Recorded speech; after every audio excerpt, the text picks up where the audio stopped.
Assalamualaikum warahmatullahi wabarakatuh. Waalaikumsalam. Alhamdulillah, salatu wassalamu ala Rasulillah wa ala alihi wasahbihi wa ala amma ba'd. Alhamdulillah, bersyukur kepada Allah Subhanahu wa taala yang menjadikan kita pada malam ni. Kita jumpa lagi walaupun bosan tengok kali ni. Bukan ni je. Tapi macam itulah Allah Subhanahu wa taala ni dia berkehendak. Jadi nampak dalam muka ni je.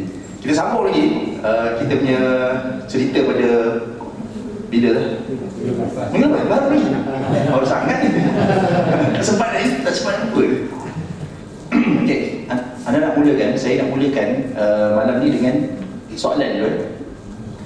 Soalan dia, Nabi Muhammad sallallahu alaihi wasallam sebelum dia diutuskan sebagai rasul, dia baik ke tak? Baik. Siapa yang kata dia baik? Kita kata ke, orang Arab masa dulu kata ke, ataupun self claim dia pergi mengaku? Orang Arab kata. Apa buktinya? Bagus. Satu gelaran iaitu Al-Amin. Maksudnya orang yang jujur ataupun amanah, orang yang amanah. Sebab biasanya amin ataupun amin, kalau dalam persatuan apa ada amin, amin sunduk. Apa maksud dia? Ketua. Laju je reka. Anda tak tahu lah benda pensis. Cepat. Apa dia? Amin sunduk. Bendahari kan? Amin ni maksudnya orang yang jaga kotaan. Amin ni penjaga sesuatu. Orang yang diberi amanah kepada dia untuk jaga benda-benda. Bila sebut Al-Amin, maksudnya orang selalu tinggal barang kepada Nabi Muhammad SAW. Sebab dia tak pernah ambil ngaku kata tu dia punya. Walaupun orang tinggal tu berjuta-juta ataupun banyak. Sebab zaman dulu ni barang ni lebih kepada bentuk barang lah. Dia tak ada bentuk duit. Kalau bentuk duit senang nak bawa. Zaman dulu ni barang ni bentuk barang. Okay, itu satu ringkas je. Tapi ada kisah lain tak? Yang ada cerita, yang saya dah cerita minggu lepas, boleh? Yang orang kata dia ni, okey kita terima sebab dia ni memang budak baik. Kisah apa? Kisah masa Kaabah runtuh disebabkan oleh banjir. Jadi Mekah ni dia bukan tak pernah hujan, dia setiap hujan. Setiap tahun biasanya hujan bulan 2. Bulan 2 dia akan hujan je setiap hari. Sekarang ni dia dah tempek lah, batu-batu ni dia dah tempek dengan simen-simen. Dulu dia tak tempek lagi. Setiap kali hujan mesti runtuh. Setiap kali hujan mesti runtuh. Asalnya Kaabah dulu tinggi, lebih kurang tinggi ni lah. Tinggi kita je. Lebih kurang tinggi kita kat sini. Sekarang ni dia punya kaki pintu je kat tinggi. Nampak tak orang dia angkat kat tangan tu kan? Ini anda sebut ni namanya binaan apa ni? Binaan ni dia dinisbahkan kepada siapa? Kepada Quraisy. Sebab orang Quraisy yang buat bagi tinggi ni. Dulu sebelum orang Quraisy buat mesjid bagi tinggi, dia rendah je.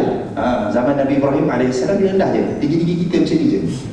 Lebih kurang kalau kita angkat tangan kat sini je. Tinggi tu. Dan dia tak ada bumbung. Okay, jadi itu cerita yang membuktikan orang Arab sendiri yang menggelar ataupun menisbahkan Nabi kepada benda yang baik. Okay, next. Ini cerita masa Rasulullah SAW turun daripada gua. Walaupun cerita ni sebenarnya kita skip jauh lah. Ini kata-kata Khadijah. Bila dia turun daripada gua, masa dia dapat wahyu yang pertama. Kalau ikut masa ni dah umur 40. Ada lagi cerita-cerita sebelum umur 40, tapi nanti kita patah balik semula. Masa dia turun daripada gua tu, gua Hira tu, dia turun dalam keadaan takut.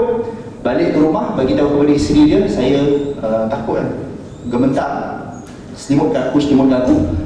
Dan Nabi SAW kata, sesungguhnya aku takut ke atas diriku. Maksudnya memang takut lah, bukan tak takut. Sebab nampak malaikat dalam rupa yang sebenar. Okay, next. Apa kata Khadijah? Ini kata-kata Khadijah ni antara kita panggil apa? Dia panggil apa kalau macam ni? Ni orang yang puji, bukannya diri sendiri, puji diri sendiri. Ni orang lain yang puji. Apa kata Khadijah radhiyallahu anha? Tidak sekali-kali. Maksudnya kamu jangan takut.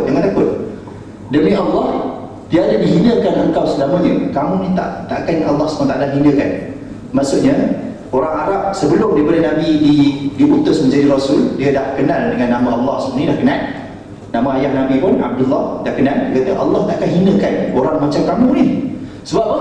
Engkau suka menghubungkan silaturahim. Yang pertama, dia puji Nabi sebab Nabi suka hubungkan silaturahim. Kalau ikutkan Mekah ni semuanya asal usul daripada orang yang Sama lah kan, sebab Mekah ni asalnya ada orang duduk ke tak ada? Asalnya tak ada lah mula-mula, asalnya kosong. Siapa yang mula-mula letak anak dia ke situ? Nabi Ibrahim AS, dia letak anak dia Ismail. Lepas tu daripada anak-anak Nabi Ismail yang kahwin dengan orang Arab yang lari dari mana? Daripada Palestin. Apa ini cerita pasal Israel tu? Jangan, orang Arab yang dia mana datang ke situ? Bila pecahnya empangan, ini ingat cerita dulu depan ni. Empangan tu, bila empangan tu pecah, orang Arab dia tersebar, dia tak ada satu tempat duduk dah. Bila dia jalan-jalan, dia kata, kenapa ada makcik dengan anak dia ni kan? Lepas tu ada air, kita boleh tak kita nak gunakan air ni, kita nak duduk sini. Jadi akhirnya menetaplah dia orang situ. Bila Nabi Ismail besar, kahwinlah dengan Nabi Ismail, beranak anak-anak, akhirnya dapatlah Nabi Muhammad SAW. Jadi sebenarnya semua orang yang duduk kat Mekah tu semuanya asal daripada satu pasangan je lah, iaitu Nabi Ismail dengan isteri dia je lah. Sebenarnya semua orang kat Mekah tu semua asal daripada situ je, tak ada orang lain. Jadi ada, kalau ikutkan dia orang ni sama ada sepupu ataupun dua pupu ataupun tiga pupu, macam tu je. Sebab tu Nabi Muhammad, dia bila dia perang, tak sampai dah cerita perang lah ni kan, tapi dia perang, orang panggil pakcik dia macam orang pakcik. Itu pakcik dia. Bukan bersih Melayu, kalau orang Melayu semua orang pakcik. Kalau orang Melayu semua orang pakcik, pergi kat kedai pakcik kan. Kalau kita pergi negara orang putih, kalau kita panggil dia bro, dia pelik macam, I'm not your bro. Dia pelik kan? Kat UAE semua bro. Tapi kalau dekat negara orang putih, dia pelik kalau kita semua dia panggil dia brother ataupun uncle lah macam, who's your uncle? I'm not your uncle, what? Dia pelik sebab jarang orang panggil pakcik kepada orang yang tak ada kena-mengena. Orang yang ada kena-mengena ni dipanggil silaturrahim. Silat maksudnya hubungan, rahim maksudnya rahim. Hubungan rahim, orang yang ada berhubung rahim dia kat mana-mana. Jadi tak sesuai lah kita kira guna istilah silaturrahim ni. Bila kita buat game ke sukan ke apa kan, kita letak dalam objektif nombor 1, mengeratkan silaturahim. Jadi kita tanya, rahim siapa? Rahim Hawa ke apa? Jauh ke? Rahim Nabi Adam, isteri Nabi Adam, jauh ke kita bersambung? Silaturahim maksudnya hubungan rahim. Jadi Nabi SAW dia suka sambung balik, maksudnya dia suka relatekan balik. Kata, awak ni sebenarnya nenek awak dengan nenek saya adik-beradik. Macam tu. Itu maksud silaturahim. Dia hubungkan balik kat mana rahim tu berjumpa. Macam saya dengan abang saya berjumpa dekat rahim siapa? Mak saya. Macam tu. Jadi itu dipanggil silaturahim, hubungan rahim. Lepas tu dia tak ada ya, bukan silaturahim. Amin, tak ada. Dia tak ada ya kat situ. Dia pendek je, silaturahim. Sebab rahim maksudnya rahim ibu. Silat maksudnya hubungan. Jadi Khadijah kata Nabi ni suka menghubungkan silaturahim. Dia suka, kalau dia tanya nama dulu, nanti dia tahu, oh ni kabilah ni, jadi dia akan sebut hubungan ni kat mana. Nabi jenis orang macam tu. Yang kedua, engkau suka menanggung kepayahan hidup. Maksudnya kalau ada orang susah, Nabi suka tolong tanggungkan. Nampak ada orang susah kan, macam tak tahu mana MPH, di mana? Berpusing. Solat isyak kat sini lah. Pusing-pusing kan, tak tahu. Tapi tak ada siapa-siapa tanya macam, ini macam style sepatutnya je. Tapi tak ada siapa-siapa menanggung kepayahan. Yalah, kita bukan Nabi je. Yang ketiga, engkau suka mengorbankan tenaga kerana orang yang lemah. Maksudnya yang tidak berdaya, Nabi akan berkorban untuk dia. Jadi Khadijah yang beritahu ni, maksudnya Nabi ni sifat dia macam ni. Lagi memuliakan tetamu. Sebab apa memuliakan tetamu ada dalam ayat Khadijah? Sebab zaman dulu tak ada R&R, satu. Yang kedua, tak ada hotel. Bila orang pergi ke Mekah tu untuk berdagang, dia akan buka khemah dia. Buka khemah. Kalau dia tak ada khemah, kira nasib dia. Sebab bukan macam sekarang kan, ada homestay, ada hotel. Zaman dulu kalau orang tak datang, siapa nak agak siapa yang maintenance tu banyak tu nak kena kos kan. Jadi zaman dulu ni, kalau ada orang tetamu yang datang daripada luar, kalau bagi penduduk Arab ataupun orang Mekah lah, orang Mekah secara spesifiknya dianggap ni macam keluarga. Siapa yang datang ni kita anggap dia keluarga kita, maksudnya duduk rumah kita. Bahkan Nabi pun dalam hadis dalam Islam, maksudnya selepas daripada syariat Islam pun, Nabi SAW kata hak seorang tetamu ni berapa hari? 3 hari. Maksud hak tetamu tu apa? Dia macam keluarga kita 3 hari. Lepas, maksudnya 3 hari tu kita bagi dia makan tu bukan sebab kita sedekah dia, tapi sebab dia di bawah nafkah kita. Itu maksud 3 hari tu. Hak tetamu 3 hari di bawah nafkah kita. Macam kita kalau nak kahwin ada nafkah suami tanggung isteri, macam tu lah. 3 hari. Lepas 3 hari barulah sedekah kita. Lepas 3 hari baru sedekah. Tu dia. Jadi Nabi dia suka memuliakan tetamu. Ini sebelum jadi Nabi ni. Dan menolong atas yang hak dari cubaan dan bala. Maksudnya orang yang ada dizalimi, disebabkan hak dia tak diberi ke apa kan, Nabi akan tolong dia, Nabi akan sokong dia. Tu sifat-sifat yang disebutkan oleh Khadijah. Maksudnya Nabi dah memang orang baik. Orang Arab lain pun kata dia baik, isteri sendiri pun kata dia baik. Ni susah ni, kalau orang lain kata biasalah kan. Kalau isteri sendiri kata susah, sebab isteri ni biasanya dia tak tapis kan. Isteri tak tapis kan, dia jauh ustaz sembang kuat tu. Sembang itu kan, kalau isteri dia kat belakang, alah sembang itu, kat rumah lain. Sebab isteri biasanya yang muda tak tapis. Tapi dalam cerita ni, maksudnya Khadijah cakap benda yang sebenar. Memang Nabi ni baik di luar rumah dan di dalam rumah. Okay, next. Tapi apa yang tak cukup? Baiknya Nabi ni apa yang tak cukup? Dalam bahasa Melayu, kita bila sebut jahiliah ni, kita rasa macam satu ayat yang negatif sangat. Jahiliah ni, sebenarnya jahiliah ni daripada perkataan jahil. Jahil maksudnya tidak tahu, bukan maksudnya bodoh. Dia bukan bodoh. Jahil ni bukan bodoh. Dalam bahasa Arab, bodoh apa? Balik lagi selain daripada tu. Dalam awal surah Al-Baqarah tu kan ada orang munafik, dia kata kami tidak beriman seperti mana orang-orang Islam, orang bodoh ni. Apa dia istilah yang orang munafik guna kepada orang beriman? Ada tu betul. Apa dia? Sufaha. Safi ni bodoh betul, memang bodoh. Macam kalau orang yang lembang dia OKU pendidikan, itu dia panggil safi dalam bahasa Arab. Kalau belajar fiqh kan ada orang yang tidak boleh diberikan harta kerana safi. Dia dalam fiqh safi. Jadi itu orang bodoh. Kalau jahil, dia bukan bodoh. Jahil ni tidak tahu. Dalam bahasa orang putih sebut ignorance is a bliss. Ignorance maksudnya tak tahu. Bukannya bodoh, dia bukan bodoh. Macam contoh saya belajar bidang fiqh dengan usul fiqh. Jadi saya tak tahu bidang fizik, kimia, bio ni. Dalam bahasa Arab ni sebut saya jahil bidang fizik, kimia, bio. Bukan saya bodoh. Maksudnya bukan saya bodoh kalau ajar tak reti, kan. Cuma tak tahu lah sebab tak pernah ambil bidang tu. Macam tu lah. Jadi jahil ni maksudnya tak tahu. Kenapa masyarakat Arab sebelum daripada Nabi SAW diutuskan spesifik dinamakan sebagai jahiliah? Sebab apa? Sebab dia tak tahu apa? Dia tak tahu tentang apa? Tentang Islam, tentang Tuhan. Dia dah ada nama Allah pada. Ada jawapan kat dalam dia. Tak tahu apa yang dia tak tahu. Cuba tengok Nabi Ibrahim dia ada 2 orang anak. Mesti balik semula pada cerita Nabi Ibrahim dia ada 2 anak. Satu Ismail yang dia tinggalkan dekat Mekah. Satu lagi Ishak dekat Palestin. Jadi Nabi Ibrahim, Ishak. Daripada Ishak dapat Yaqub, Yusuf, Ayub, Syuaib, Musa, Harun, Zulkifli, Daud, Sulaiman, Ilyas, Ilyasa. Semua Nabi ada Nabi sentiasa. Lepas Nabi Ismail tak ada apa? Tak ada berapa banyak keturunan, berapa generasi. Tak ada Nabi. Sampailah ke Nabi Muhammad SAW. Last baru ada. Jadi sepanjang-panjang tu tak ada siapa yang memberi peringatan. Tak ada orang bagi peringatan. Kaabah ada kat situ. Maksudnya Kaabah lah kalau dia ikut peringatan paling cantik, Kaabah lah sebab dia ada di situ. Orang pun tahu Kaabah ni Nabi Ibrahim yang buat. Tapi sayangnya dia telah dicampurkan dengan benda-benda lain.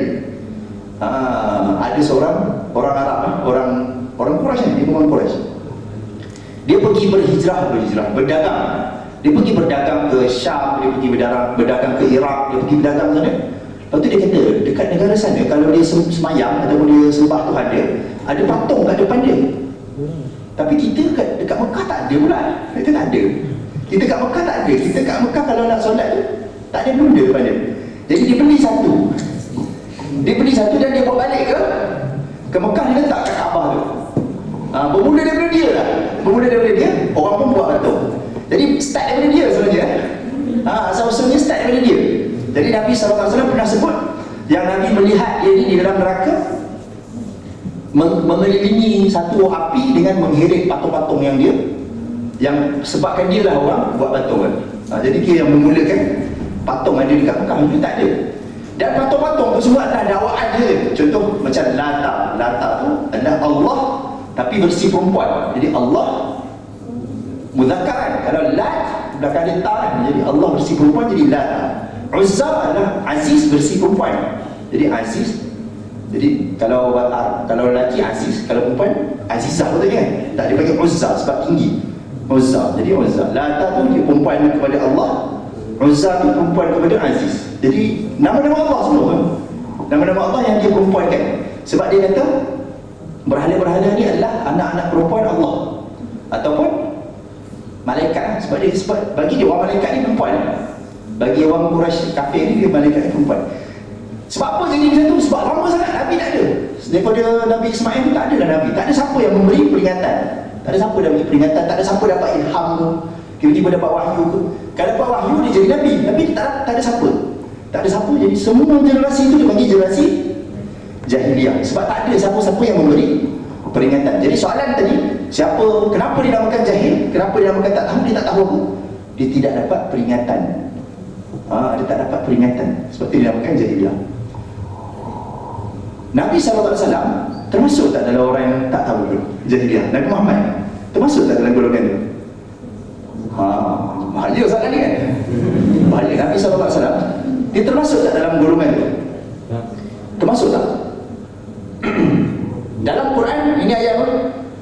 Fa'idha faraqta fansab. Ini surah Al-Isra. Alam nashrah laka sadrak kan? Lepas tu fa'idha faraqta fansab. Maksudnya apa? Fa'idha faraqta fansab. Maksudnya bila kamu lapang kan? Faraq ni maksudnya lapang. Macam kalau kita belajar bahasa Arab, ada isi tempat kosong, dia akan kata imla al-faraq. Isi tempat kosong maksudnya lapang kan? Bila kamu lapang, maka apa? Fal'am. Fa'idha faraqta fal'am. Bila kamu lapang, maka main-main kan? Pergilah main-main sebelum bola ke. Ada tak dalam Quran kata bila lapang pergi main-main? Tak ada kan? Ada dalam Quran kata bila lapang kena fansab. Kalau dalam terjemahan dia kata apa terjemahan dia? Selalu dalam terjemahan Quran dia pilih mana? Dia ada banyak, dalam tafsir ada banyak. Tapi dalam terjemahan bahasa Malaysia biasanya dia pilih apa?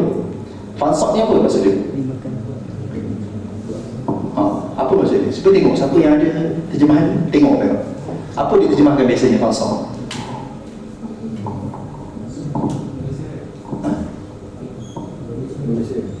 Berusaha macam ni. Dia tak ada dalam kurungan. Dia kata berusaha untuk mengerjakan amal soleh yang lain. Maksudnya kalau lapangnya terus rancang buat benda lain pula, ataupun buat benda lain pula. Kalau lapang buat benda lain pula. Kalau lapang buat benda lain. Tak ada lapang siasa, tak ada. Ataupun rehat. Apabila kamu lapang maka rehatlah. Tak ada.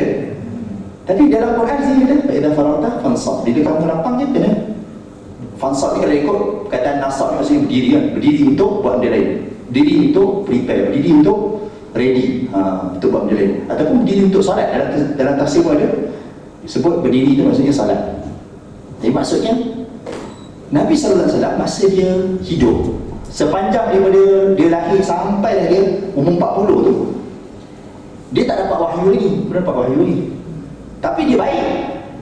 Dia baik tu sebab apa dia baik? Sebab mungkin kita kata dah dibersihkan hati masa kecil-kecil tu. Malaikat Jibril datang, mungkin kita kata tu. Tapi Allah SWT pun jaga juga. Cuba next.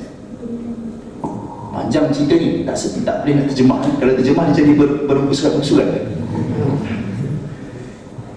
Ni dalam Sahih Ibn Hibban. Dalam Sahih Ibn Hibban, siapa ni, Nabi SAW sendiri cerita. Nabi kata, aku ni tak pernah berniat nak buat jahat masa jahiliah. Ma hamantu biqabi'in mimma kana ahlul jahiliyah yahummuna bi. Aku tak pernah berniat nak buat jahat yang mana ahli jahiliah dulu suka berniat nak buat benda tu. Maksudnya sebelum tu Nabi dia berniat nak buat jahat. Orang jahiliah suka buat benda tu, Nabi tak pernah berniat pun nak buat benda tu. Walaupun Nabi duduk dekat dalam masyarakat jahiliah. Illa marratain min ad-dahr. Tapi ada 2 kali. Ada 2 kali. Ada 2 kali kan. Apa dia? Tapi kiltaihuma ya'simunillahu binhuma. Tapi dua-duanya Allah yang jaga aku. Maksudnya niat ada, cuma Allah jaga. Tak apalah. Kita ambil satu daripada dua tu, kita ambil satu cerita je. Satu malam, satu malam tu Nabi SAW ni dia kerja apa? Sebelum dia jadi Nabi, dia kerja apa? Dia jaga kambing. Sebab apa dia jaga kambing kan tak? Dia kan duduk rumah pakcik dia tak bagi duit kan? Sebab apa? Sebab pakcik dia bukan orang kaya. Abu Talib ni bukan kaya. Sebab apa Nabi duduk dengan Abu Talib? Sebab Abu Talib ni adik-beradik dengan ayah Nabi, sama mak. Yang pakcik-pakcik lain tak sama mak, jadi rapat sikit lah dengan Abu Talib. Duduk dengan Abu Talib, walaupun Abu Talib tak kaya dan anak ramai pula tu. Abu Talib bukan anak sikit, anak ramai. Jadi Nabi tak duduk sajalah, dia pun jaga kambing. Dia ambil upah jaga-jaga kambing. Dia jaga kambing orang Mekah di luar daripada kawasan Mekah. Dapat upah sikit je, dia kata, dapat upah sikit je, jaga kambing kat luar Mekah sebab nak cari kawasan yang ada tanam-tanaman rumput. Padahal Nabi kalau ikut muda, orang muda ni dia sukalah main-main lega-lega kan. Jadi Nabi ni dia jaga dekat kawasan Mekah yang tinggi-tinggi ni, dia jaga kambing. Kalau Nabi maksudnya kambing kan. Jadi Nabi pun tengok nak kena jaga kambing ni.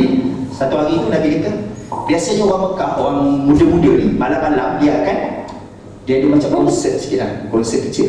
Dalam bahasa Arab disebut samar ni maksudnya malam-malam ada benda-benda lah, majlis ke, ada pantomim ke, ada perkataan samar. Bahasa Arab dia sebut samar. Samar ni maksudnya malam-malam buat apa-apa majlis. Macam-macam lah, orang Arab suka macam-macam. Dia melepak ke, minum kopi ke, yang penting nama dia samar kan. Orang muda-muda suka lah pergi ke samar ni. Orang muda, Nabi pun macam, dia pun muda juga. Jadi dia cakap kepada seorang orang Mekah yang lebih kurang bayar dia kata, boleh tak ganti dia satu hari, ganti dia jaga kambing ni supaya malam tu dia boleh pergi ke samar tu. Dia nak pergi lah, keringan nak pergi kat samar tu. Okey. Jadi orang tu pun setujulah, kawan Nabi tu setujulah. Jadi Nabi pun keluar. Nabi pun sampai ke, dah dekat lah, Fajib tu ada nadarin mindu di Makkah. Dia sampai dah dekat dengan kawasan perumahan dekat Makkah tu, kawasan kat situ. Sami'tu ghina wa darbi dhufuf, darba dhufuf wa mazamir. Dia pun dengar orang menyanyi, dia dengar ketukan gendang, dia dengar. Lepas tu Nabi kata, apa ni, bunyi apa ni, kenapa ada majlis apa? Dia kata ada majlis kahwin. Ada majlis semua orang kan. Jadi Nabi pun cerita lah. Jadi Nabi pun dengar sayur-sayur lah. Dia baru dengar sayur-sayur tu, dia pun ngantuk, tertidur. Dia mengantuk dan dia tertidur. Dia tak sampai dekat kawasan tu, tapi dia tertidur. Jadi yang kali dia semua sedar bila dah panas dah. Maksudnya kita tidur sedar-sedar, dah siang, lepas tu dah panas dah, matahari dah memancar ke muka dah. Lepas tu kali kedua dia pun bagi tahu lagi dekat kawan dia tadi tu untuk ganti dia. Sama juga Nabi tertidur dan Nabi pun rasa macam, mungkin Allah jaga supaya tak pergi ke tempat tu. Jadi itulah, maksudnya dua kali Nabi tak pergi. Tapi soalan saja sekarang ni, salah tak pergi majlis tu? Ada tak sebut dia buat maksiat apa-apa kat majlis tu? Tak ada. Dia cuma majlis tu cuma majlis hiburan lah, macam hiburan, melalaikan, lekakan. Tak ada sebut maksiat-maksiat apa. Tak ada kata pencampuran lelaki wanita, dia punya artis dia menyokong LGBT. Tak ada. Tak ada kan? Tak kata apa-apa. Saya tak kata siapa-siapa je. Tak ada kata apa-apa kan? Cuma dia kata Nabi terngantuk dan Nabi sendiri dia rasa yang Allah jaga dia. Dan dia selepas dia tak pernah ada berniat pun nak pergi ke tempat macam tu. Okay, next. Jadi dia bagi apa ni tadi? Jahiliyah. Hal itu juga. Kita sebenarnya hidup kat dunia ni sebab apa? Nabi SAW dah mula, ni kita nanti belakang ada lagi sikit. Next. Jadi Nabi SAW masa mula-mula dia nak masuk ke Gua Hira, sebab dia nak lepak kat Gua Hira tu. Sebab apa dia nak lepak kat Gua Hira tu? Masa tu dia dah dekat umur 40 tahun. Maksudnya dah umur 39. Orang selalu kata kan, kehidupan dia bermula selepas umur 40. Sebab apa macam tu? Sebab selalunya orang ni, fasa kehidupan dia biasa macam ni. Kita mula kan lahir, kita suka main-main, kita suka seronok-seronok. Lepas tu bila dah masuk ke alam pelajaran, kita belajar. Biasa macam tu lah, kita belajar. Lepas dah habis belajar tu biasanya kahwin. Lepas kahwin biasanya dah ada anak, lepas tu struggle untuk besarkan anak, struggle besarkan anak. Biasanya bila sampai umur 40 ni, anak-anak pun dah besar. Maksudnya dah mula cukup lah, dah mula cukup. Maksudnya settle down. Dah boleh tahu dah nak buat apa hari ni. Pagi dah tahu nak buat apa, petang dah tahu nak buat apa dah. Dah ada target dah nak buat apa hari ni. Cuma Nabi SAW rasa macam pelik kan. Takkan macam tu je. Takkan hidup kita macam tu je. Tapi dia salah tak? Salah tak? Lahir, membesarkan anak, kahwin, belajar, lepas tu dapat anak, itu besarkan anak. Salah tak? Tak salah, tapi macam tu juga kita dah hidup. Apa beza kita dengan haiwan? Sebab haiwan pun sama kan? Dia lahir, lepas tu dia berkahwin, lepas tu dia ada anak, lepas tu dia jaga anak dia, lepas tu dia besar. Macam tu kan? Apa beza manusia dengan haiwan? Sedangkan manusia ni ada akal lebih sikit pada haiwan. Jadi Nabi pun rasa macam takkan macam tu je hidup. Sebab tu dah Nabi suka berlepak di Gua Hira. Dia suka duduk kat Gua Hira secara bersendirian. Sebab apa? Sebab dia tahu malam-malam orang muda suka pergi macam tu, samar kan. Tengok, takkan macam tu je kan. Takkan malam-malam pergi lepak, lepas tu habis, lepas tu lama-lama tua, lepas tu mati kan. Macam tu je. Tapi kenapa kita ada akal? Kenapa tak bagi akal tu kepada guru-guru? Tak, itu saya lama kan. Sebab guru-guru umur dia lagi lama baik bagi dia. Kita sekarang dapat ilham, dapat idea berunas sekalipun, kita ni punya umur ataupun badan kita ni cuma mampu hidup sampai 100 tahun je paling-paling pun. Itu pun dah tua sangat dah. Kalau umur 60 pun orang kata dah tak nak dengar dah dia ni cakap bagi dah orang lain pula. Padahal umur 60 tapi macam tu lah manusia ni macam tu. Walaupun idea dia sangat-sangat bagus, tapi idea tu kalau orang buat rumah tak sempat siap lagi rumah tu. Macam korek jalan kat Selangor ni tak siap-siap je. Dah 10 tahun dah tengok. Macam tu. Jadi Nabi pun fikir kan, kenapa kita manusia ni ada akal, kenapa tak bagi kat haiwan-haiwan yang hidup lama ni kan? Tu dia. Penyu kan, boleh lama hidup. Kenapa tak dapat akal kat dia? Kalau ikut saintis kan, sebenarnya dolphin tu saja seling. Dolphin ni dia cerdik lah. Tapi sebab dia tak ada jari. Kalau dia ada jari, dia mungkin boleh buat komputer tu. Tak ada jari. Jadi sayanglah dia macam ada idea, tak ada apa-apa. Tapi betul lah, saintis kata sebenarnya dolphin tu dia cerdik, tapi dia tak ada nak genggam. Jadi kelebihan dia tak ada jari. Kalau tak, susah je lah. Okey lah. Ini sebab masa Nabi tengah bina Kaabah. Cerita tadi kita balik semula sikit. Daripada Jabir bin Abdullah, dia kata masa Kaabah tu nak dibina tu, Nabi SAW dia pun tolong juga. Dia tolong Abbas, pakcik Nabi lah, pakcik Nabi tua dia Nabi Abbas, pakcik Nabi, dia kata kepada Nabi, dia kata ni kena ingat ni, saya cerita minggu lepas. Orang Mekah dia ada dua kain, satu kain bawah, satu kain atas. Kain atas dipanggil rida, kain bawah dipanggil izar. Kain bawah dipanggil izar, kain atas dipanggil rida. Waktu biasa dia akan pakai baju juga, dia akan pakai baju. Tapi kalau waktu ihram dia tak pakai baju, tu je. Sebenarnya kain yang sama, kain yang sama. Tapi kalau waktu biasa dia ada baju kat dalam, cuma dia ada rida dekat atas. Kain macam kita panggil macam selimut lah, dia bawa sentiasa selimut tu. Sebab sejuk juga sebenarnya. Mekah bila musim sejuk tu sejuk juga. Kalau panas tu panas kan, jadi dia akan tutup kepala dengan kain tu. Jadi cerita je, siapa yang pakcik Nabi tu, dia kata ij'al izaraka ala raqabatik. Dia kata ikat kain tu ke tengkuk kamu. Maksudnya Nabi, kebanyakan orang Mekah tak pakai seluar. Kebanyakan orang Mekah tak pakai seluar, dia pakai kain lah, tapi dalam tak ada seluar. So, saya ada seluar ni. Tak ada kan? Pakcik Nabi kata angkat kain tu, ikat dekat tengkuk. Supaya apa? Supaya boleh letak batu-batu. Kan dia bawa batu nak buat Kaabah tu kan bawa batu. Jadi letak batu kat dalam ni. Kalau belakang kat belakang lah, macam tu dia akan ikat je. Kat belakang. Jadi dia kata ikat dah dekat tengkuk, senang kita nak letak batu dekat dalam tu. Tapi soalan dia, nampak tak aurat-aurat semua ni? Nampak pun. Tapi dia tak malu. Sebab apa? Sebab orang jahiliah. Dah lama dah tak ada Nabi ni.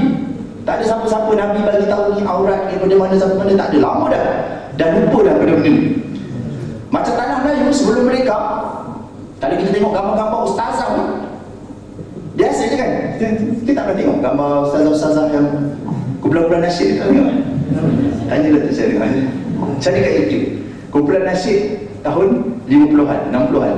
Dia kumpulan nasyid lah, tapi dia biasa je lah tengok. Tapi macam tu lah. Pakcik Nabi tu kata ikat kat belakang. Jadi Nabi pun macam nak ikat lah. Dia nak ikat tapi fakharra ila al-ardi.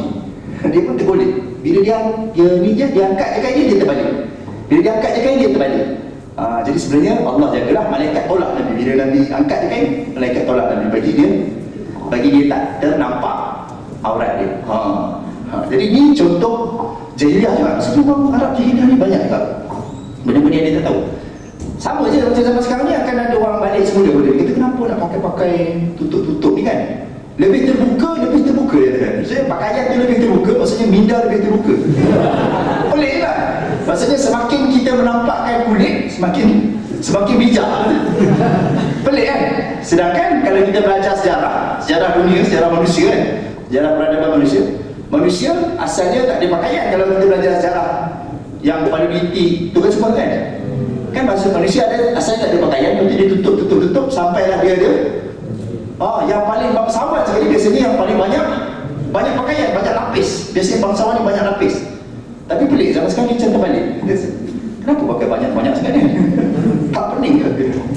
Macam tu lah. Jadi ini contoh jahiliah. Next, ada juga jahiliah niat. Yang ni lagi bahaya, jahiliah niat dalam surah Al-Fatih. Tapi kita akan tengok balik apa jahiliah niat ni next.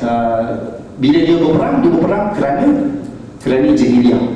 Ni lagi bahaya. Tak apa, kita next dulu. Ini pun sama juga, cerita ni panjang lah. Kalau cerita ni takut tak sempat. Bila ada orang-orang Arab pada masa tu, sebelum Nabi jadi Nabi ni, dia suka bagi-bagi makanan selepas daripada dia buat apa-apa niat nazar. Dia nazar apa-apa, lepas tu dia sembelih, dia masak, lepas tu dia bagi-bagi makanan tu kan. Jadi Nabi sekali tu, Nabi tanyalah, ni kenapa? Ni nazar atau apa? Dia pun cakap lah, ni nazar kepada berhala tu. Aku tak makan, Nabi kata, Nabi tak makan selain daripada yang disembelih kerana Allah sahaja. Ni walaupun belum jadi Nabi lagi, tapi Nabi jawab, aku tak makan kecuali yang disembelih di atas nama Allah sahaja. Sebab dia bukan main-main. Nyawa haiwan ni, walaupun dia haiwan, nyawa haiwan tu tetap mulia. Nyawa haiwan ni tetap mulia. Dalam Islam kita tak boleh jadikan haiwan sebagai latihan untuk menembak. Walaupun dia haiwan, kita tak boleh guna macam berlatih lah. Nak berlatih hebat tak hebat, tembak haiwan tak boleh. Tak boleh, sebab dia walaupun dia haiwan, nyawa dia tetap ada kemuliaan. Tak boleh saja bunuh haiwan tanpa sebab. Dekat Yaman, saya pernah belajar kat Yaman tu kan. Dekat Yaman ada satu budaya, bila dia minta maaf, dia akan sembelih kambing depan orang yang dia minta maaf tu. Kita pun tak faham kenapa kan. Macam sembelih kat rumah tak boleh. Dia kena sembelih depan orang tu. Biasanya kesalahan besar lah, bukan dia sangat terpijak kasut. Dia biasanya kesalahan besar. Kesalahan besar ni, dia nak minta maaf, punya bersungguh ni, dia akan bawa kambing. Dia kata, Datuk, saya datang nak minta maaf atas kesalahan saya hari tu, sekian. Kalau dia curi barang ke ataupun dia ada ambil, dia rosakkan barang, dia akan bawa balik, pulang balik barang tu. Lepas tu dia bawa kambing, dia kata, sudi tak maafkan saya, dia kasi dia kat situ. Kita campur kambing tu. Kenapa kan? Tapi dia cover lah cerita tu, dia cover juga. Dia kata, kambing tu kita nak buat kenduri ke, dia cover lah. Tapi Nabi pernah jadi cerita jadi dalam Sahih Bukhari. Nabi kata, aku tidak makan selain yang disembelih di atas nama Allah. Ni bahaya ni. Niat yang paling bahaya. Sebab niat ni dia dalam hati. Mungkin kita boleh konak, pusing nak bagi orang nampak niat kita macam ikhlas. Tapi sebenarnya Allah tak. Allah sahaja yang tahu. Next. Okay. Dalam surah Al-Baqarah ayat 28, Allah SWT tu, a'udzubillahi minasyaitanir rajim. Ya ayyuhalladzina amanu udkhulu fis-silmi kaffah wa la tattabi'u khutuwatis syaitan innahu lakum aduwwun mubin. Wahai orang-orang yang beriman, masuklah ke dalam Islam secara keseluruhan. Maksudnya Islam ni dia ada banyak sudut, dia ada banyak segi. Allah suruh kita masuk semua sekali. Ada satu cerita kat Mesir, berlaku kat Mesir. Ada orang tu, dia Mesir ni negara moden juga, boleh tahan juga moden dia. Kita ingat kalau Mesir je keluar unta kan. Jangan macam tu, kena ingat apa? Mesir ni kita tak mau tengok internet ni lagi laju daripada Malaysia dan lagi murah. Pasal tu orang Malaysia kat Mesir ni, movie dia lebih update. Tadi boleh? Untuk orang Melayu. Okay, jadi ada satu cerita ni berlaku kat Mesir. Ada dua orang Mesir. Kat Mesir ada Kristian. Sampai sekarang ada Kristian lagi. Dia punya Kristian Koptik. Ataupun bahasa Arab sebut Qibti ya. Ataupun orang putih sebut Egypt. Egypt tu Qibti lah. Qibti. Jadi Mesir bahasa Arab. Mesir maksudnya bandar. Dekat Mesir ni ada seorang Kristian dengan orang Islam ni kaum baik. Kaum baik. Yang Islam tu taklah Islam sangat. Cuma Islam ada IC Islam ni. Tapi dia kaum baik dengan orang Mesir yang Kristian. Kaum baik lah. Pergi ke pub sama-sama, pergi bar malam-malam, minum arak sama-sama, semua sama. Tapi orang Kristian tu kata orang Islam ni bila dia mabuk-mabuk, dia suka kata, oh aku masuk neraka, aku masuk syurga. Dia suka kata macam tu. Jadi dia pelik lah, bila dia sedap, bila dia tak mabuk, dia pun tanyalah kepada kawan-kawan Islam ni, tanya kenapa orang Islam tu kata aku masuk neraka kan? Kata sebab kau kafir. Kau kafir, kau masuk neraka tu. Oh kenapa? Sebab hanya orang Islam saja yang boleh masuk syurga. Jadi dia pun pergilah kat masjid, salah satu masjid kat Mesir tu, untuk masuk Islam. Dia pun cakap lah dekat ustaz tu, dia kata saya nak masuk Islam. Ustaz tu kata boleh. Kamu tahu tak pasal Islam? Dia tahu, saya memang ada kaum baik seorang orang Islam. Okay, jadi kalau nak masuk Islam ni, kamu kena buat macam ni, buat macam ni, buat macam ni, buat macam ni. Lepas tu ustaz tu teranglah sikit, rukun Islam ada 5. Kata saya bukan nak Islam ni, saya nak Islam yang dia tu. Jadi dalam ayat ni Allah kata, masuklah ke dalam Islam keseluruhannya. Pernah sekali Rasulullah SAW kata kepada sahabat-sahabat, Rasulullah kata, kamu semua tidak akan beriman sampailah kamu mencintai aku lebih daripada diri dia, lebih daripada mak dia, ayah dia, dan seluruh manusia. Lepas tu Umar radhiyallahu anhu dia kata kepada Nabi, dia kata, ya Rasulullah, aku mencintai kamu lebih daripada ibu aku, lebih daripada ayahku, lebih daripada semua orang, tapi tak boleh lebih daripada diri aku sendiri, tak boleh. Nabi kata belum, tak boleh. Nabi kata belum, kalau macam tu belum lagi. Lepas tu Umar jawab, kata, kalau macam tu aku mencintai kamu lebih daripada diri aku lagi. Lepas tu jawab Nabi apa? Al-ana ya Umar, maksudnya sekarang barulah beriman. Bahaya tu. Wala tattabi'u khutuwati syaitan, jangan ikut khutuwat. Khutuwat ni maksudnya apa? Langkah-langkah. Kalau kita Google khutuwat apa-apa, maksudnya step-step, step by step untuk buat apa-apa. Kita kata khutuwat tabkh dajajah, maksudnya cara-cara masak ayam. Ini keluar. Khutuwat ni bukan bahasa Quran, dia bahasa biasa, bahasa penggunaan. Jadi khutuwat ni maksudnya langkah-langkah. Syaitan ni dia ada langkah-langkah. Iblis ni dia bukan first time tengok orang alim, ulama, hafal Sahih Bukhari, Muslim, hafal Quran 30 juzuk. Dia dah hidup daripada zaman Nabi Adam AS lagi. Dia tak ada masalah dengan ilmu, sebab dia dah jumpa dah semua ahli ulama semua. Dah jumpa dah semua. Yang dia kalah, Iblis ni dia kalah sebab apa? Dia kena keluar daripada syurga sebab apa? Sebab sombong je, bukan sebab ilmu. Dia bukan tak ada ilmu, dia ada banyak ilmu. Dia tak takut masalah. Oh ni ustaz ni tak boleh nak bodoh ni. Tak ada, kena juga. Dia ada khutuat, dia ada apa? Langkah-langkah, step-step. Dia bagi sikit-sikit. Kita mula-mula ni lenient sikit kan, ringan sikit. Dia tak payah kadang-kadang muda lagi. Macam Nabi kan tadi, muda, orang muda. Nantilah dah tua-tua kan taubat lah kan. Dan Allah sambung lagi, innahu lakum aduwwun mubin. Sesungguhnya syaitan tu bagi kamu adalah musuh yang nyata. Nyata pun tak nampak, tapi itulah dia hakikatnya. Dia memang musuh kita yang paling nyata. Yang lain ni semua musuh yang tak nyata. Israel, Yahudi, Zionis semua tak nyata. Yang paling nyata adalah syaitan. Sebab apa? Sebab dia ada khutuwat, dia ada step-step. Dia tak akan ajak kita sekali masuk dalam neraka terus.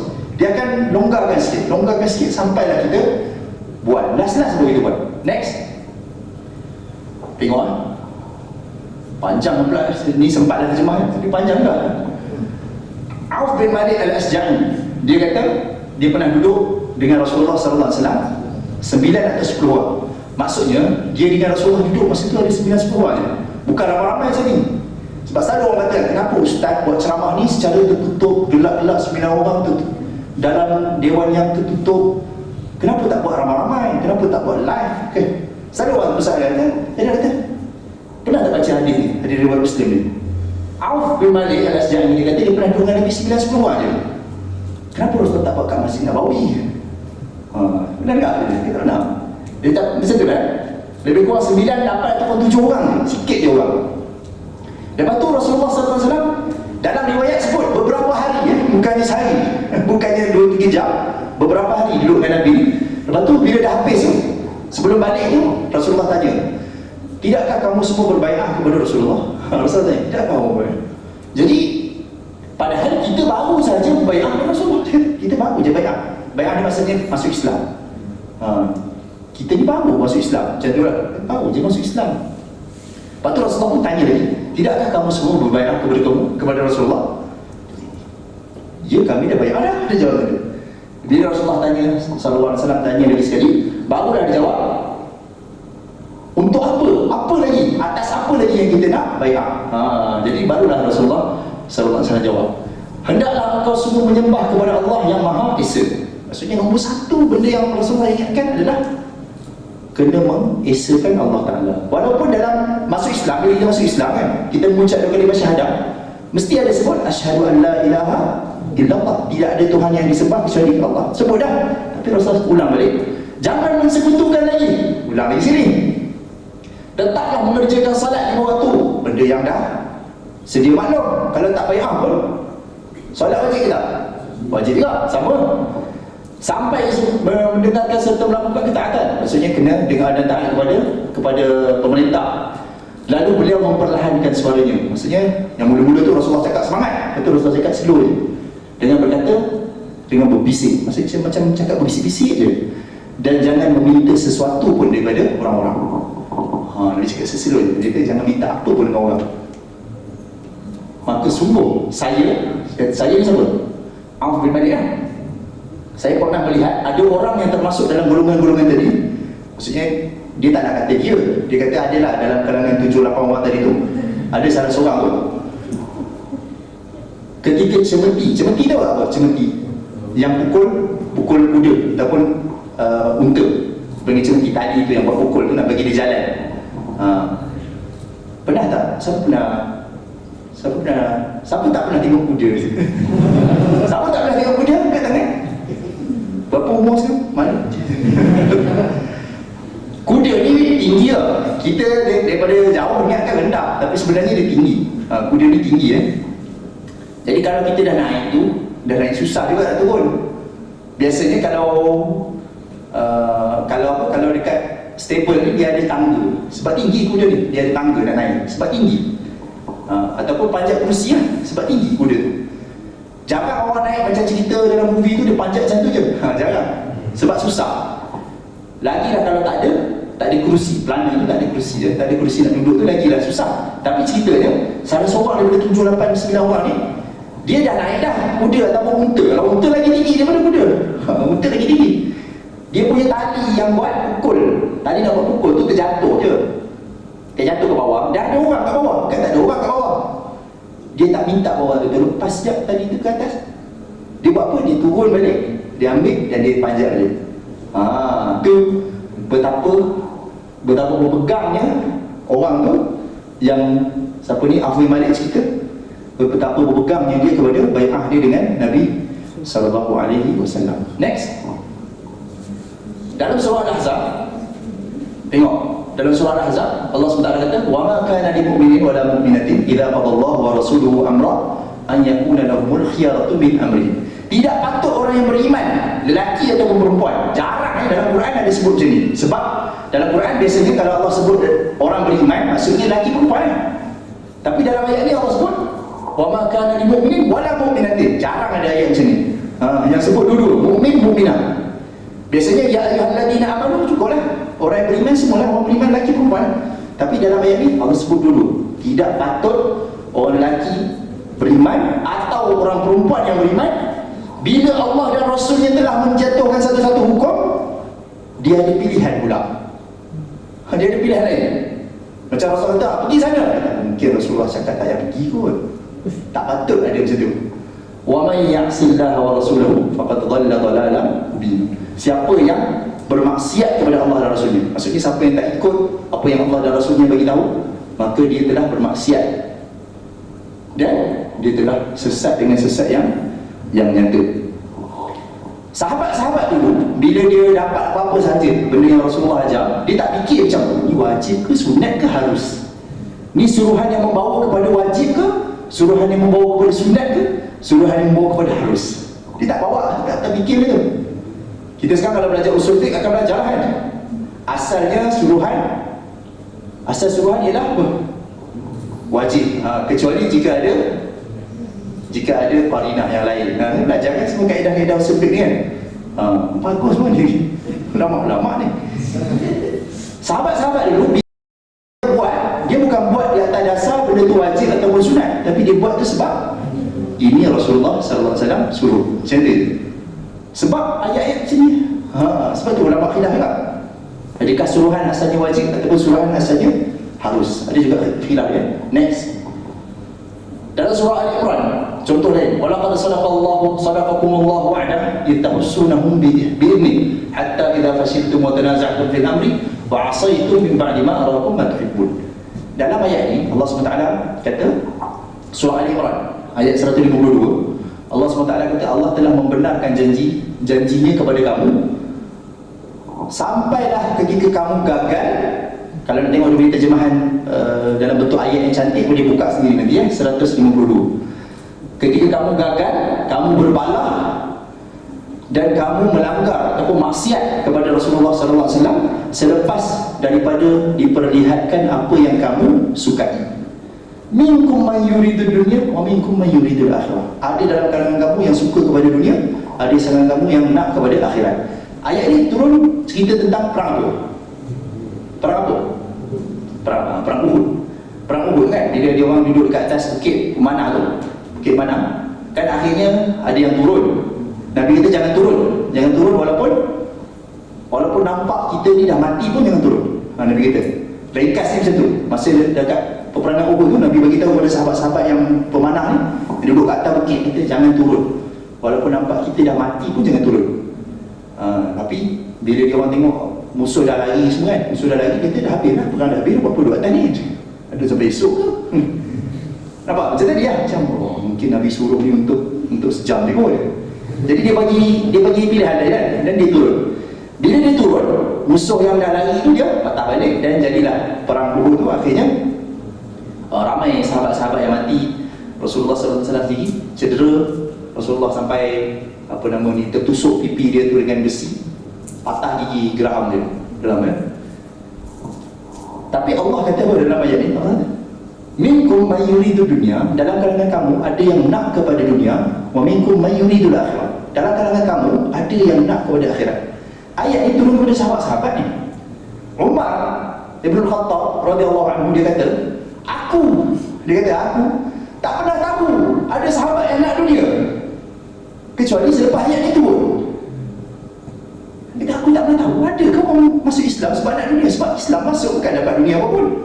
Aku tak tahu ada dalam kalangan kita ni ada yang nak dunia kecuali selepas ayat ni turun. Tapi bagus ke sahabat-sahabat ni, sebab Allah thumma sarafakum anhu liyabtalikum. Maksudnya Allah sendiri yang bagi balik tu supaya dia orang betul balik dia punya niat. Kalau kita tak ada lah, sampai sudah kita nak dunia kan. Tapi kalau sahabat-sahabat ni sekali je dia terpesong niat sikit je, Allah terus bagi ujian supaya mereka betulkan balik. Walaqad afa'akum, dan Allah memaafkan mereka, mengampunkan mereka. Wallahu dzu fadlin 'alal mu'minin, dan Allah ni banyak kelebihan kepada orang-orang yang beriman. Kalau tak memang banyak benda yang kita ni tersalah niat, sebenarnya datang nak belajar agama lagi susah lah. Sebab belajar agama sebenarnya kerana Allah Ta'ala, tiba-tiba dia ada je niat lain, nak dapat dunia, nak dapat gaji, dapat macam-macam kan. Sambung PhD, sebab apa dapat PhD? Naik tangga gaji kan. Dia lagi susah dia tahu. Sebenarnya nak lebih alim sebab apa? Kenapa nak lebih alim? Nak lebih tahu sebab apa? Susah tu. Tapi Allah maafkan. Banyak benda yang Allah maafkan. Ini dipanggil jahiliyah niat. Dekat niat lagi dah ada jahiliyah. Lagi susah daripada jahiliyah luaran. Jahiliyah niat lagi dah susah. Next. Kalau jahiliah yang macam Nabi SAW lari dengan kalau kita tidur tadi, jahiliah permainan dan kelalaian ni, banyak kali Allah sebut. Yang antaranya lah dalam 3 ayat, Al-An'am, Al-Ankabut, Al-Hadid. Boleh apalah ayat 3 ni, Al-An'am, Al-Ankabut, Al-Hadid. Tidaklah kehidupan dunia kecuali permainan dan juga kelalaian. Negara akhirat lah yang lebih baik untuk yang bertakwa. Itu pertama, surah Al-Ankabut. Tidaklah kehidupan dunia ni kecuali kelalaian dan juga permainan. Terbalik dekat surah Al-An'am, mainan dan kelalaian. Yang ni kelalaian dan permainan. Dan kehidupan akhirat, negara akhirat lah yang hidup sebenarnya. Maksudnya kehidupan sebenar adalah selepas mati. Itu kehidupan sebenar. Yang sekarang ni bukan kehidupan sebenar lagi.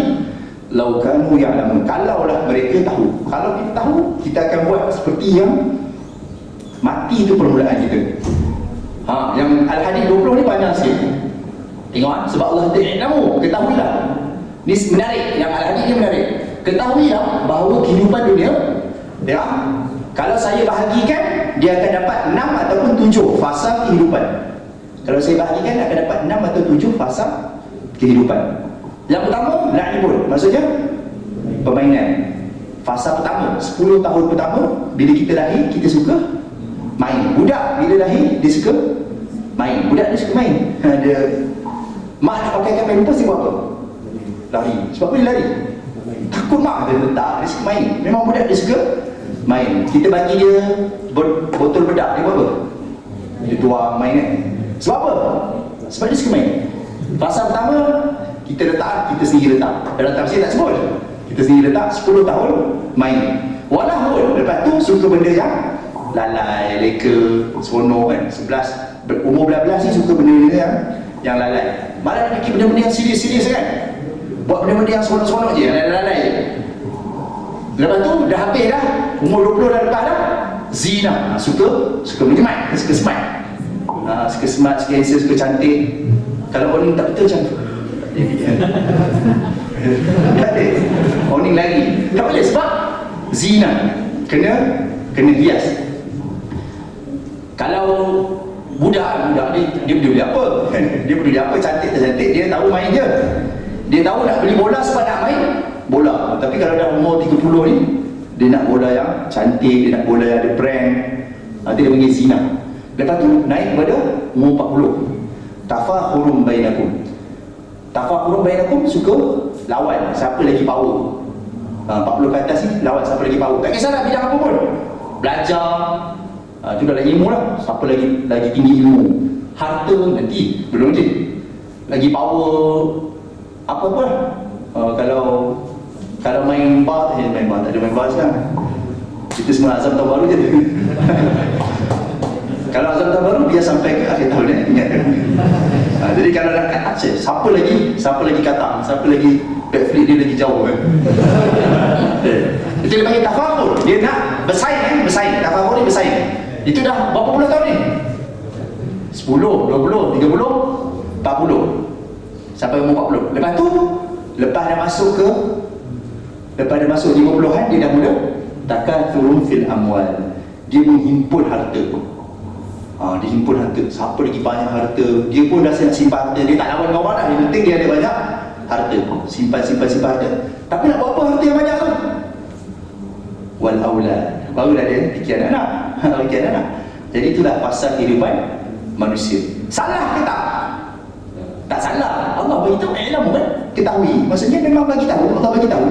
For your information. Macam tu. Untuk pengetahuan kamu, jadilah kehidupan. Tapi apa yang Allah kata? Kama tadi ghaitin a'jabal kuffar nabatu. Seperti hujan yang para petani, kuffar maksudnya petani petani suka bila hujan. Bila hujan orang petani ni sukalah. Thumma yahiji fatarahu musfarra. Kemudian tanaman-tanaman yang hijau tu dia akan kering dan akan jadi kuning. Thumma yakunu hutama. Kemudian yang kuning tu akan jadi hancur. Jadi Allah mengumpamakan macam pokok lah. Tak salah pokok tu dia hidup, lepas tu dia hijau, lepas tu dia kuning, lepas tu dia laju, lepas tu dia hancur kan. Dia hancur lah. Wa fil akhirah adzabun syadid. Boleh kan? Kenapa dekat akhirat dapat azab yang syadid? Kat mana salah? wa maghfiratun minallah. Tapi ada juga keampunan daripada Allah, wa ridwan, dan keredaan Allah. Wa mal hayatud dunya illa mata'ul ghurur. Tidaklah kehidupan dunia ini kecuali perhiasan yang menipu sahaja. Dia tipu je. Sebab apa tipu? Sebab dia tak kekal. Sebab tu tipu. Benda yang tak kekal ni dia panggil tipu lah. Ilusi. Ilusi ni kan benda yang tak kekal. Orang ingat dia macam tu, sebenarnya dia bukan. Dia tipu lah. Dia bukan tipu maksud kadhib kan. Bukan kadhib, dusta bukan. Ghurur ni maksudnya dia mengilusikan kita. Dia bagi ilusi macam benda tu kekal, tapi sebenarnya tidak. Kita makan macam mana sedap pun, rasa yang sedap tu kat mana? Dekat lidah je. Masa perut tak ada rasa dah. Sebab tu orang yang ada kanser lidah, pernah jumpa dah orang ada kanser lidah? Orang ada kanser lidah tak rasa apa-apa. Dia makan apa pun semua tak ada rasa. Tak tahu nak kata, tak ada rasa apa pun. Semua benda tak ada rasa. Masa kena COVID masa yang first tu, masa sebelum vaksin semua, tak ada rasa. Masa makan apa pun tak ada rasa. Sekarang kena COVID pun relax kan. Sebab dah 3 dos. Ya. Okay, next. Allah namakan perhiasan yang menipu, mata'ul ghurur. Dah keluar dah, kita ingat best, apa best kan? Tengok apa best, telefon ni kan? Ingat apa best, tapi umumnya dia akan keluar lagi model ni. Ada dulu masa mula-mula balik sampai ke Malaysia daripada Yaman tu kan, pernah lah adalah kawan-kawan daripada Yaman ni buat program. Tak tahu, saya tak tahu dia buat program. Sebab apa saya tak tahu? Sebab dia bagi tahu dekat WhatsApp. Dia kata kat WhatsApp. Tapi saya tak ada WhatsApp. Sebab apa tak ada WhatsApp? Pelik kan? Sebab phone dulu tak ada WhatsApp ke? Phone dulu dia button je. Mesti tak ada tengok ni. Pernah. Sebab tak tua sangat je. Phone dulu ni button je. Ingat macam phone tu tak rosak. Memang tak rosak lagi phone tu. Dia tak rosak. Kenapa nak beli phone baru? Guna je lah kan. Kenapa dia kontak SMS? Yang ada program SMS lah kan? SMS. Rupanya dah lama dah istilah tu tak digunakan. Kita mahu dia bagi tahu kat WhatsApp. Jadi terlepaslah program. Sekali tu tak pergi program kan. Maksudnya walaupun kita tak nak teknologi ataupun tak nak kemajuan dunia ni, dia tetap kita akan perlukan dia untuk dapat hebahan maklumat semua kan. Tapi dia nipu lah. Maksudnya tahun depan dia ada benda baru pula. Jadi siapa yang dia panggil apa? Siapa yang kira taksub dengan gadget-gadget ni, dia akan penat lah. Sebab dia kejar benda yang tak habis. Dia tak habis. Okay, next. Tengok dalam surah Al-Hujurat, Allah kata apa? Wa'lamu anna fikum Rasulullah. Ketahuilah. Tadi ilmu tentang dunia kan. Jadi ketahuilah di dalam diri kamu ni ada Rasulullah. Kalau dia ikut kamu, kalau Rasulullah tu ikut apa yang kamu suka ni, dalam banyak perkara, habislah kamu, hancurlah kamu, rosaklah kamu. Tetapi Allah telah mencampakkan rasa cinta kepada iman dalam diri kamu, dan Allah membencikan kepada kamu kufur, fusuk atau kefasikan, dan juga maksiat. Allah bagi benci kepada sahabat-sahabat ni. Ulaika humur rasyidun. Allah namakan sahabat-sahabat ni sebagai orang yang rasyid, mendapat petunjuk. Next. Kita boleh cerita banyak. Next. Ni. Cuba baca ayat ni. Dalam surah At-Takatsur ayat 8. Tsumma la tus'aluna yawma idzin 'anil na'im. Kemudian kamu pasti akan ditanya tentang nikmat. Apa cerita di sebalik ayat ni? Bayangkan Rasulullah SAW pada satu hari, Abu Bakar pernah keluar dari rumah dia pada waktu tengah hari yang panas. Biasanya tengah hari panas, orang Arab tak keluar dari rumah sebab panas sangat. Biasanya dia buat apa? Tidur tengah hari. Tapi dia keluar sebab lapar sangat, kat rumah tak ada makanan. Jadi jalan supaya lupa rasa lapar tu, jalan. Dia jalan-jalan, dia terjumpa dengan Umar. Terjumpa dengan Umar. Kita tanya Umar, kenapa? Ataupun terbalik Umar yang jalan jumpa dengan Abu Bakar. Tanya, kenapa keluar tengah-tengah hari ni? Dia kata keluar sebab lapar, kat rumah tak ada apa-apa, jalan bagi lupa. Dia kata, samalah, kita bersama ni, kita jalan sama-sama. Dia pun jalan bersama-sama. Jalan sama-sama, jumpa dengan siapa? Jumpa dengan Rasulullah SAW. Jadi tanya kepada Rasulullah, kenapa keluar Rasulullah? Lepas tu Rasulullah tanya, kenapa keluar? Kita keluar sebab lapar. Jadi Rasulullah SAW jawab apa? Tidaklah yang mengeluarkan kamu kecuali yang mengeluarkan saya juga. Maksudnya sama juga, keluar sebab lapar. Jadi Rasulullah kata, jomlah kita pergi ke rumah Fulan bin Fulan Al-Ansari, pergi ke rumah dia. Ada seorang sahabat ni, dia orang Ansar. Orang Ansar ni penduduk asal Madinah. Dia ada kebun. Jom kita pergi rumah dia. Pergilah rumah dia. Rumah dia tu memang dalam kebun kurma. Rumah dia dalam kawasan kebun kurma. Datang-datang dia tak ada. Sahabat tu tak ada. Dia tengah kat kebun ke mana tak tahulah. Isteri dia ada. Isteri dia cuba tunggu kejap. Tunggu kat luar. Tunggu dah dekat beranda, duduk kat sekejap kat luar tu. Sahabat Ansar tu balik. Dia nampak Rasulullah, Abu Bakar, Umar. Dia kata, tiga orang paling mulia di rumah aku. Dia terus pergi kat satu pokok dia. Maksudnya pokok dia tu berbuah dengan lebat kan. Dia terus cantas. Satu tangan, dia letak depan Nabi. Dia kata, Rasulullah makan dulu. Sekejap saya dimasak. Dia terus letak satu tandan. Tahu tak kurma ni, tandan dia macam kelapa sawit. Kelapa sawit tu. Macam kelapa sawit, sebiji kan, sama. Macam tu. Tak ada sebiji. Mungkin banyak biji kan. Macam tu, dia letak dekat depan dan Rasulullah pun makan. Sambil dia pergi sembelih kambing. Dia sembelih kambing dan dia panggang untuk dimakan berapa orang? 3. Campur dia? 4. Untuk makan 4 orang. Satu persi gunung ni. Dia pun panggang-panggang dan dia hidang. Dia hidang dan makanlah Rasulullah SAW dengan, maksudnya Rasulullah dia ajak Abu Bakar dan Umar pergi ke rumah, bukan jalan-jalan lah, dia ajak orang pergi ke rumah orang yang dia tahu dia ada harta, pergi ke rumah dia. Pergi ke rumah, makan-makan semua, kenyang. Lepas kenyang, apa Rasulullah kata? Wallahi, tengok wallahi, tidak yang mengeluarkan kamu tadi kerana sifat lapar. Sekarang ni kamu dah lupa dah macam mana rasa lapar tu. Thumma la tus'alunna yawma idzin 'anil na'im. Kemudian kamu pasti akan ditanya tentang nikmat ini. Bayangkan orang yang hidup di zaman Rasulullah, dinding dia dibuat daripada tanah je. Kalau hujan, runtuh. Bumbung dia dibuat daripada pelepah-pelepah kurma. Kalau hujan pun tembus. Ayat ni turun kepada mereka. Jadi kalau kita bayangkan kita ni macam mana, ayat apa lagi nak turun? Kalau ayat ni surah At-Takatsur, apa maksud At-Takatsur? Berhimpun, menghimpun-himpun. Ayat ni turun kepada sahabat macam tu. Macam mana boleh turun kepada sahabat macam tu, sedangkan dia bukan ada benda sangat pun. Macam ni je lah rumah dia. Paling-paling hebat pun tu lah. Sahabat tadi ada tandan kurma dengan kambing, tu je lah. Kita ni tak tahulah macam mana.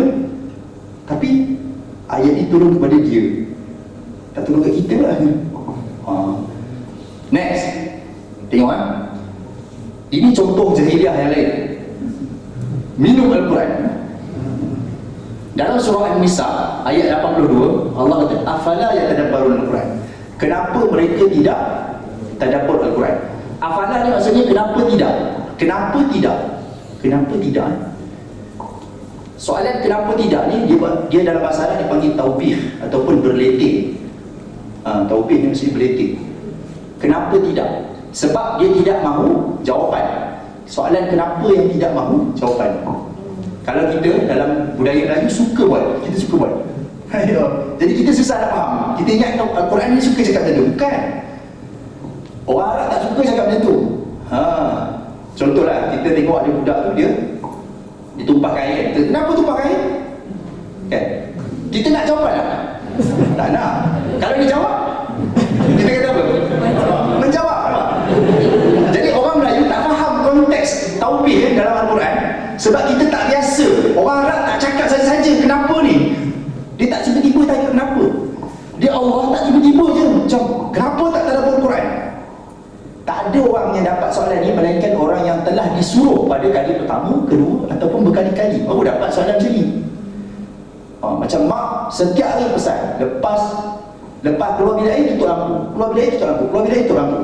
Kalau tak tutup juga kali yang ke-100, barulah mak tanya kenapa tak tutup lampu. Baru betul soalan tu. Kalau first time datang rumah orang tu, kita baru first time kita dah keluar-keluar tutup lampu, dia pun tanya kenapa tak tutup lampu. Kita akan rasa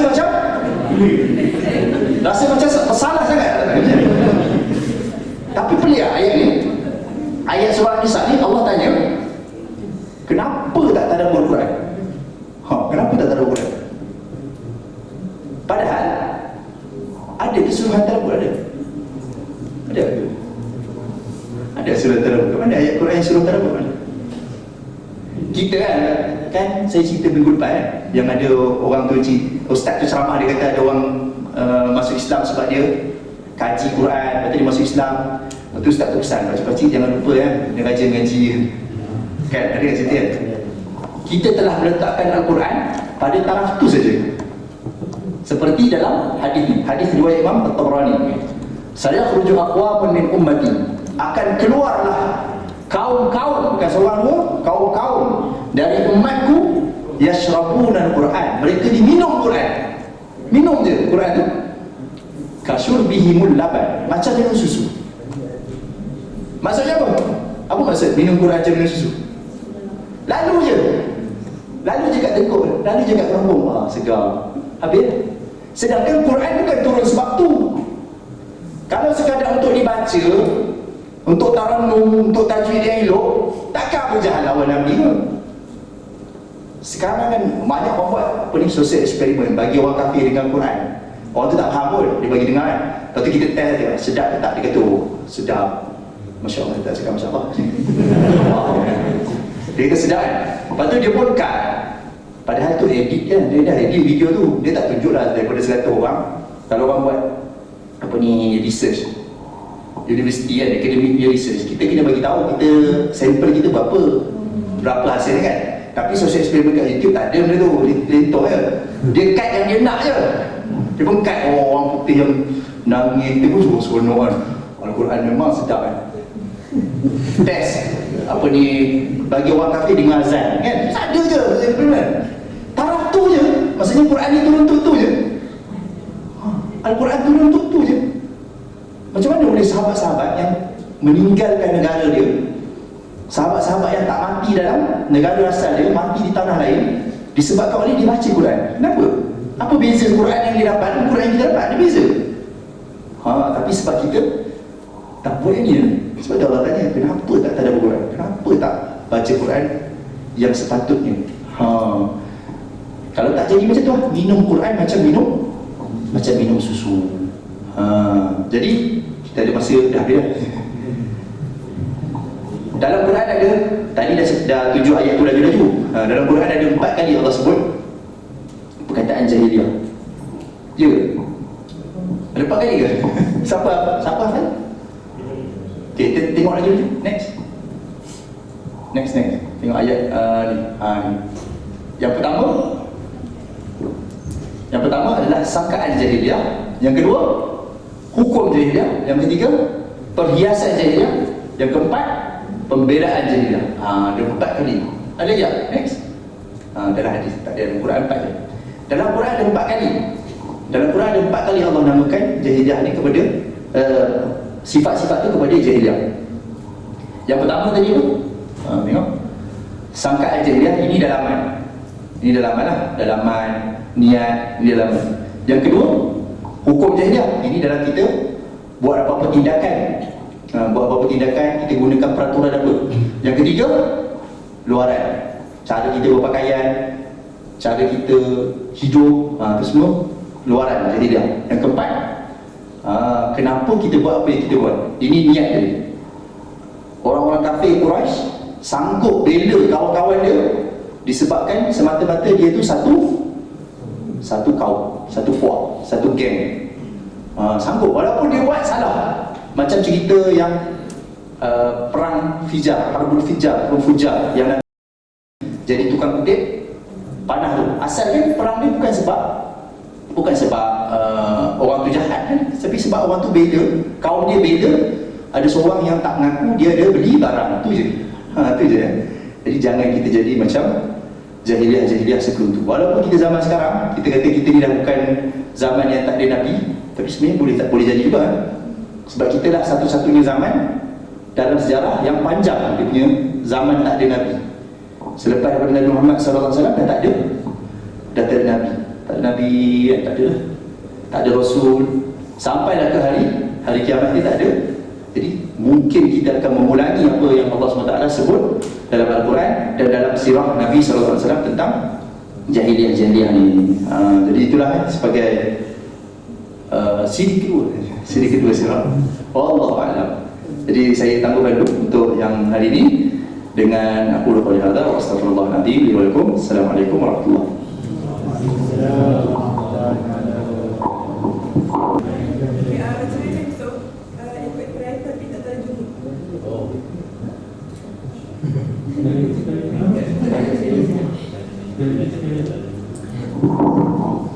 Okey. Dia ada, sebenarnya kita punya tajuk ni bukan cerita pasal kita menolakkan dia ni.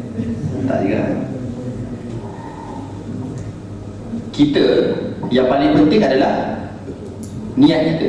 Kita buat apa-apa pun yang paling penting adalah niat kita. Ada seorang sekali tu Nabi SAW pernah bagi tahu kepada sahabat dia, tidak akan masuk syurga orang yang di dalam hati dia ada sikit pun sifat belagak, takabur. Sikit pun tak akan masuk syurga. Jadi sahabat tu tanya, ada seorang sahabat tu dia tanya, "Ya Rasulullah, adakah orang tu kalau dia suka dia pakai baju cantik, dia suka kasut dia cantik, dia kira takabur?" Jadi Rasulullah kata, "Tak. Sesungguhnya Allah itu tak pernah hafal dia. Sesungguhnya Allah itu cantik dan sukakan kecantikan. Sombong ataupun belagak ni adalah bila kamu memandang rendah kepada manusia sebelum tu menolak kebenaran dan merendah-rendah kepada manusia." Jadi yang paling asas dia adalah niat. Kita bila cerita pasal teknologi, phone apa benda semua tadi kan, kita tak menolak teknologi, cuma apa niat kita mengambil teknologi tu ataupun niat kita mengambil benda-benda dunia ni. Selalu orang sebut dalam slogan lah, kata dunia adalah jambatan akhirat. Itu slogan lah. Tapi kita sebenarnya tahu apa sebenar kita. Macam sahabat tadi bila berang, dia tahu apa niat sebenarnya masuk dalam peperangan. Umar sendiri kata, aku tak pernah tahu ada orang masuk perang ni sebabnya setiap orang tahu dia punya niat dia. Mungkin ada orang tu dia nampak macam zuhur kan, nampak tak pakai perhiasan apa saja, tapi niat dia Allah saja yang tahu. Jadi apa yang penting adalah niat kita.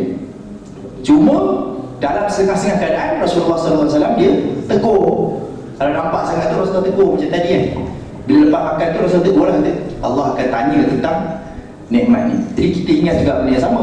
Bila kita dapat apa, kita buat apa-apa yang trend ke atau apa benda nikmat-nikmat dunia ni, kita tanya balik kepada diri kita ataupun ingatkan balik diri kita, kita akan ditanya tentang benda ni.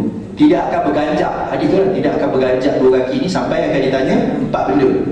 Tapi antaranya adalah harta dia, apa yang dia dah buat, daripada mana dia dapat dan apa yang dia dah guna kat mana. Jadi makin banyak lah benda yang kita kena tanya. Kalau sikit kurang lah benda yang kita kena tanya. Tapi kalau banyak lagi kita kena tanya. Kalau kita ready dengan jawapan, tak apalah. Tapi kalau tak ready, kena ready kan? Ready kan dengan niat. Wallahu a'lam.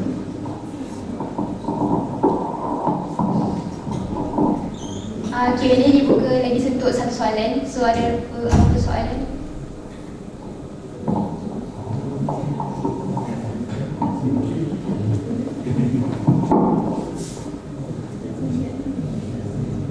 Tak ada?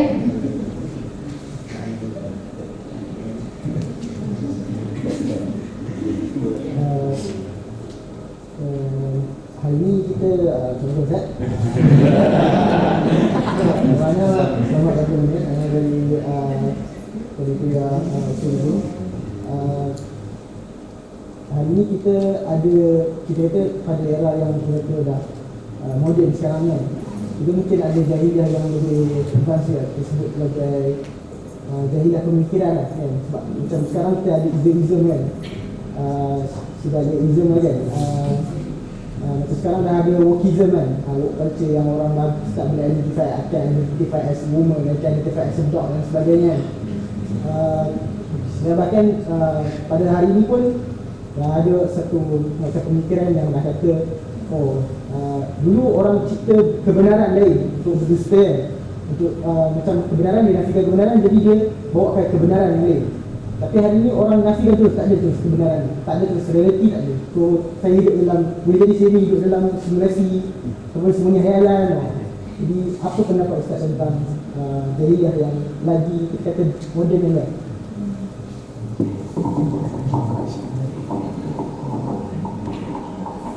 Okay, pertamanya saya minta maaf saya salah sebab banyak benda nak cerita tadi. Tidak.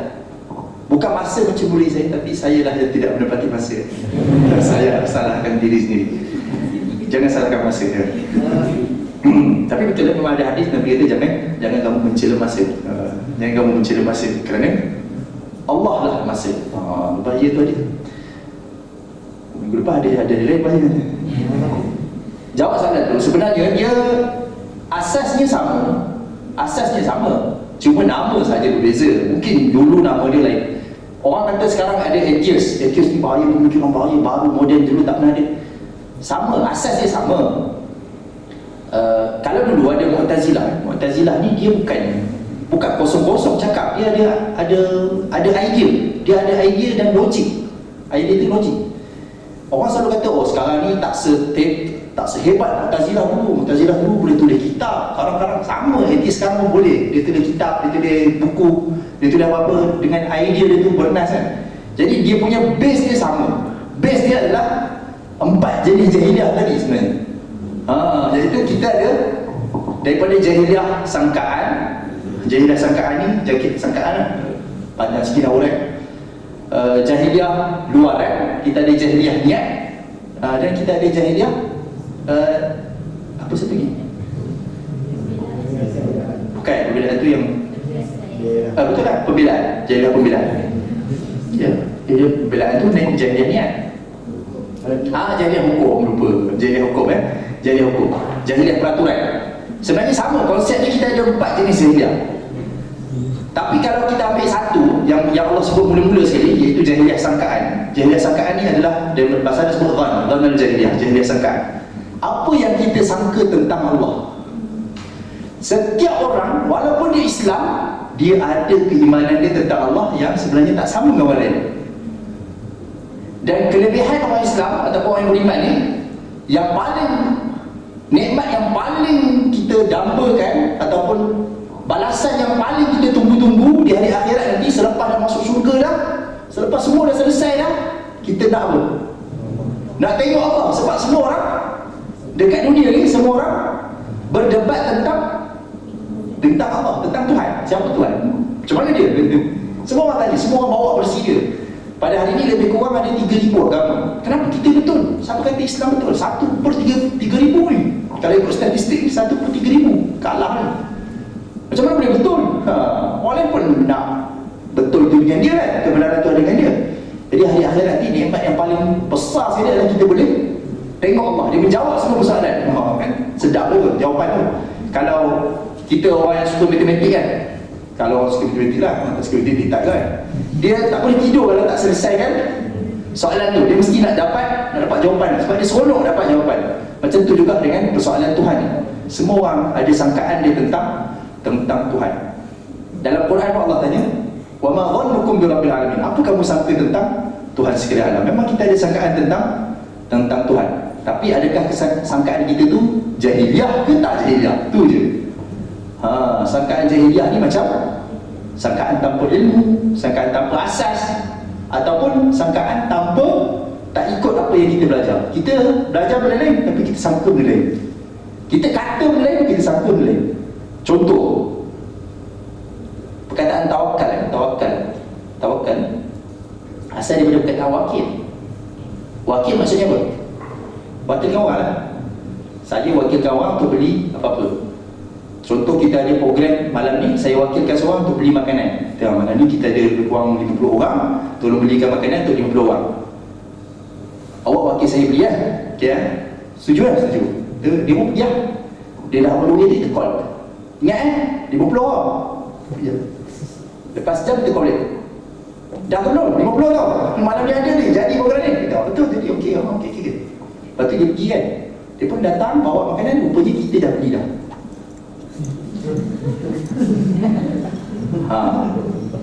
Apa jadi sebenarnya? Apa yang kita buat kat dia? Apa perasaan dia? Kita tawakal kita tawakal kepada Allah kan? Tapi sebenarnya kita kita tak sangka betul, tak 100%. Tak macam sahabat-sahabat kan? Sahabat-sahabat dia sedekah satu kan? Nabi janji pun kalau sedekah satu dapat 10 kan?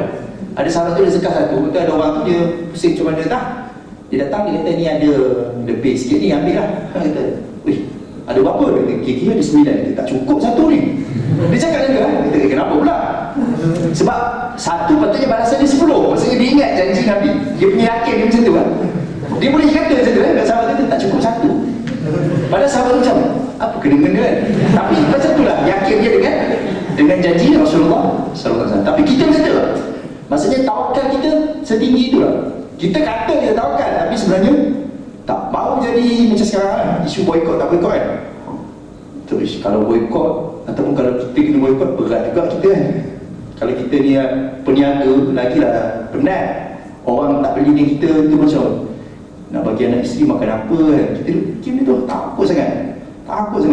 Dalam hati kita ataupun dalam ilmu kita, kita belajar Allah lah yang maha memberi rezeki, Allah lah yang menjaga kita. Kita boleh hidup 9 bulan dalam perut tanpa kita nganggur mulut suap, tak ada pun. Tapi boleh hidup sampai 9 bulan, sampai beranak, lepas beranak pun mak yang suap lagi. Boleh pula kita hidup. Tapi bila dah besar-besar macam ni, dah dapat ilmu semua, sangka kepada Allah tu dengan sangkaan yang lain. Dalam ayat Dhanna Jahiliyah tu sama, Allah bagi kepada sahabat-sahabat.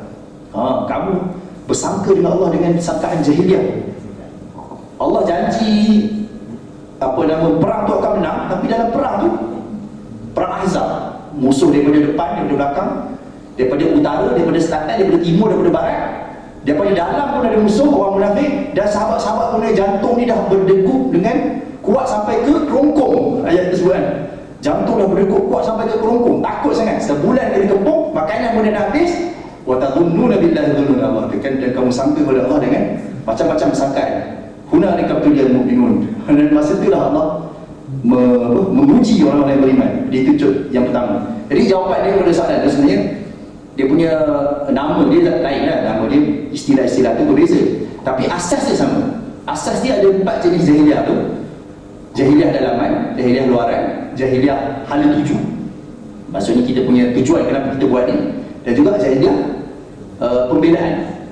Kenapa kita pembelaan tu niat. Kita bela dia tu sebab apa, ataupun kita buat sesuatu benda ni sebab apa. Jadi itu semua benda-benda yang sama je, lebih kurang je. Kita tak sempat nak cerita dengan detail. Mungkin boleh baca, ada satu buku tu, tapi dia pun ringkas juga buku tu. Nama dia Sayonara Jahiliyah. Buku tu ringkas je. Dia pun macam ceramah-ceramah. Asalnya ceramah-ceramah artikel je, kumpulkan jadi buku. Tapi boleh nak baca, nak ambil basic view dia, idea tu, nak ambil basic idea tu boleh nak ambil, boleh cuba. Tapi nak pergi dengan lebih detail memang kena sirah, tengok sirah daripada ayat tu, sebab nuzul dia, cerita dia, apa sebalik ayat tu, memang kena pergi kat sirah.